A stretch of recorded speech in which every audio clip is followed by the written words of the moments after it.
আসসালামু আলাইকুম রহমতুল্লাহি ওবরাকাতুম। সুপ্রিয় ইসলামী আরবি বিশ্ববিদ্যালয়ের অধীনে ফাজিল তৃতীয় বর্ষে যারা পরীক্ষা যারা 2024 সালে পরীক্ষা দিবা, পরীক্ষা 2022 অর্থাৎ 22 সালের পরীক্ষা 2024 সালে যারা পরীক্ষা দিবা, তো তোমাদের জন্য ইসলামিক স্টাডিজ ঐচ্ছিক তৃতীয় পত্র, প্রত্যেকটা পত্রের কিন্তু সাজেশন দিয়েছি। আজকে আমরা সাজেশন দেব ইসলামিক স্টাডিজ তৃতীয় পত্রের বিষয় কোড 418। আর প্রত্যেকটা পত্রের সাজেশন আমাদের চ্যানেল আমল ও আখলাক, নামটা মনে রাখবা, আমল ও আখলাকে কিন্তু তোমরা পেয়ে যাবা। তো এখানে স্ক্রিনের মধ্যে লক্ষ্য করতে পারছো, এখানে মানবন্টন রয়েছে, মানবন্টন এবং মূল সাজেশন সব কিছু আমরা এই ভিডিওর মাধ্যমে দেখাবো। তারপর একটি কথা, তোমাদের যদি স্পেশাল বুলেটিনের পিডিএফটি প্রয়োজন হয় অবশ্যই আমাদের কাছ থেকে তোমরা পিডিএফটি সংগ্রহ করতে পারবে। স্ক্রিনের মধ্যে দেওয়া নাম্বার রয়েছে হোয়াটসঅ্যাপ, সেই হোয়াটসঅ্যাপে আমাদেরকে নক দিলে আমরা তোমাদেরকে সেই বুলেটিনের পিডিএফটি আমরা তোমাদেরকে দিয়ে দিতে পারবো। হাদিয়া থাকবে 50 টাকা। তো এখানের মধ্যে দেখতে পাচ্ছ মানবন্টন ক নাম্বার, রচনামূলক প্রশ্ন, যে কোনো 4টি প্রশ্ন হতে উত্তর দিতে হবে তোমাদের। এখানে যেখানে আর 4টি প্রশ্নের উত্তর দিতে হবে, সেখানে মান থাকবে কিন্তু 4-20-80। তারপরে দেখো সংক্ষিপ্ত প্রশ্ন, যে কোনো 2টি হতে 2টির উত্তর দিতে হবে, অর্থাৎ 2টির উত্তর 4টি হতে 2টির উত্তর দিতে হবে। এখানে মান থাকবে তোমাদের 10, অর্থাৎ 10 করে 20 মার্ক, সর্বমোট তোমাদের 100 নম্বর পরীক্ষা।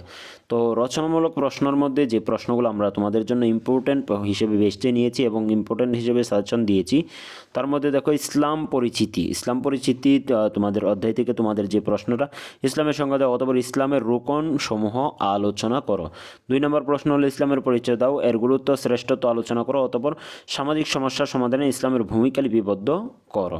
3 নম্বর হলো নিশ্চয় আল্লাহ তাআলার মনোনীত ধর্ম ইসলাম। মূলত প্রশ্ন কিন্তু এখানে যে 3টা প্রশ্ন আছে, 3টা প্রশ্নই কিন্তু একই ক্যাটাগরির কিন্তু প্রশ্নটা। ইচ্ছা করলে তোমরা যদি সবগুলো একসাথে পড়ে নাও, এখান থেকে ইসলাম পরিচিতির থেকে যে কোনো প্রশ্ন আসুক তোমরা কিন্তু উত্তর এখানে দিতে পারবা।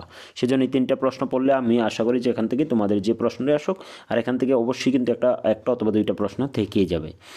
তারপর দেখো তাওহিদ ও শিরকের অধ্যায় থেকে তোমাদের জন্য প্রশ্ন থাকবে, তাওহিদ কাকে বলে, তা কত প্রকার ও কি মানব জীবনে তাওহিদের গুরুত্ব বিশদভাবে বর্ণনা করো। তারপর 5 নম্বর প্রশ্ন হলো শিরক ও কুফর কাকে বলে, তারপর বিস্তারিত এই প্রশ্নটা তোমরা পড়ে নিবা। তারপর আমরা চলে যাচ্ছি নবুয়াতের মধ্যে। নবুয়াত থেকে তোমাদের একটি প্রশ্ন দিলাম আমরা।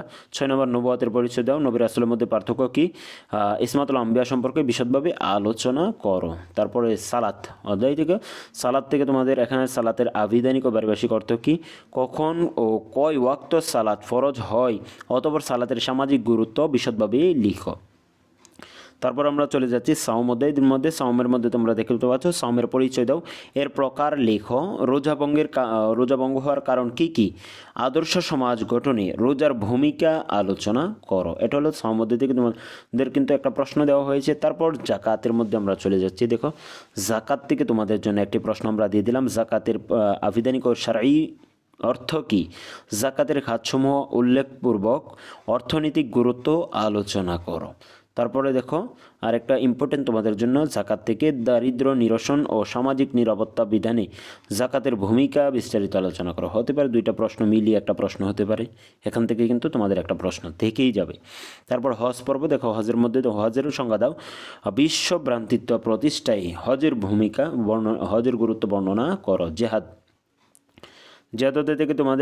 থেকে তোমাদের এখানে একটা প্রশ্ন আমরা দিয়ে দিলাম। 12 নম্বর প্রশ্ন, সন্ত্রাস কাকে বলে, এর কারণ কি কি, কোরআন ও সুন্নাহর আলোকে সন্ত্রাস প্রতিরোধের উপায়গুলো আলোচনা করো।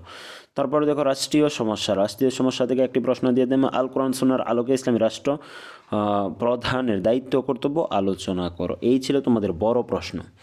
তো বড় প্রশ্ন এখান থেকে আমরা যা দিলাম, আশা করি এর ভিতর থেকে তোমরা প্রত্যেকটা এর ভিতর থেকেই তোমরা তোমাদের প্রশ্নগুলো কমন পেয়ে যাবা। তারপর আমরা সংক্ষিপ্ত প্রশ্নে চলে যাচ্ছি। স্ক্রিনের মধ্যে লক্ষ্য করতে পারছো যে সংক্ষিপ্ত প্রশ্নের মধ্যে এখানে দেখো 1 নম্বর প্রশ্ন হলো ইসলামের সংজ্ঞা দাও ও ইসলাম ও অন্যান্য আসমানি সমূহের মধ্যে তুলনামূলক আলোচনা করো, মানে অন্যান্য আসমানি ধর্মের মধ্যে তুলনামূলক আলোচনা করো। এই প্রশ্নটি তোমরা পড়বা। তারপর 2 নম্বর হলো প্রমাণ করো যে ইসলাম একটি শান্তিপূর্ণ জীবন ব্যবস্থা।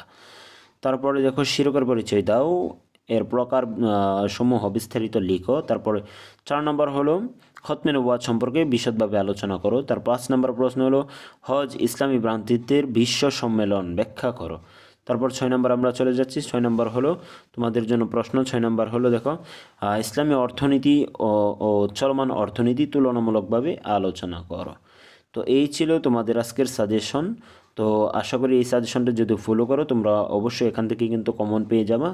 তোমাদের কমন এখান থেকে ইনশাল্লাহ থাকবে। এটা হলো তোমাদের তৃতীয় পত্রের সাজেশন আমরা দিয়েছি, যেটা তৃতীয় পত্রের সাজেশন। আর প্রত্যেকটা পত্রের সাজেশন কিন্তু দেওয়া হয়েছে ইসলামিক স্টাডিজের প্রথম, দ্বিতীয়, তৃতীয় পত্র সাজেশন দিয়েছি, এবং ইসলামের ইতিহাস প্রথম, দ্বিতীয়, তৃতীয় পত্র আমল ও আখলাক চ্যানেলের মধ্যে তোমরা সাজেশন পেয়ে যাবা ইনশাআল্লাহ।